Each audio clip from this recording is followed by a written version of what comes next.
ਫਿਰ ਇੱਕ ਵਾਰ ਗੁਰੂ ਜੀ ਨੇ ਮੈਨੂੰ ਕਿਹਾ ਤੂੰ ਨਾ ਮੇਰੇ ਵਾਸਤੇ ਫੁੱਲ ਲੈ ਕੇ ਆਈ। ਹੁਣ ਫੁੱਲ ਲੈ ਕੇ ਆਈ ਦਾ ਮਤਲਬ ਹੈ ਉਹ ਮਤਲਬ ਉਹਨਾਂ ਨੇ ਮੈਨੂੰ ਕਿਹਾ ਤਾਂ ਫੁੱਲ ਲੈ ਕੇ ਆਈ, ਮੈਂ ਹਰ ਵਾਰ ਉਹਨਾਂ ਵਾਸਤੇ ਲੈ ਕੇ ਜਾਣਾ, ਮੇਰਾ ਇਹ ਹੁਕਮ ਸੀਗਾ। ਮਤਲਬ ਮੇਰਾ ਮੰਨਣਾ ਇਹ ਸੀਗਾ ਜੇ ਗੁਰੂ ਜੀ ਮੈਨੂੰ ਇੱਕ ਦਿਨ ਕਿਹਾ ਤਾਂ ਮੈਂ ਰੋਜ਼ ਲੈ ਕੇ ਜਾਵਾਂਗਾ ਜਦੋਂ ਵੀ ਸਤਸੰਗ ਹੋਏਗਾ।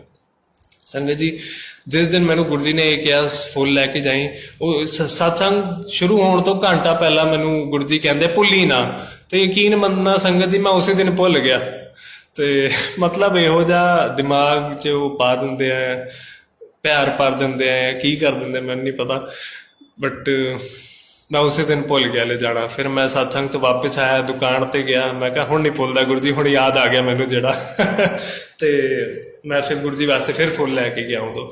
ਤੇ ਗੁਰੂ ਜੀ ਬੜੇ ਖੁਸ਼, ਗੁਰੂ ਜੀ ਕਹਿੰਦੇ ਸੀਗੇ ਫੁੱਲ ਲੈ ਕੇ ਆਉਣਾ ਚਾਹੀਦਾ ਗੁਰੂ ਜੀ ਵਾਸਤੇ, ਗੁਰੂਆਂ ਵਾਸਤੇ।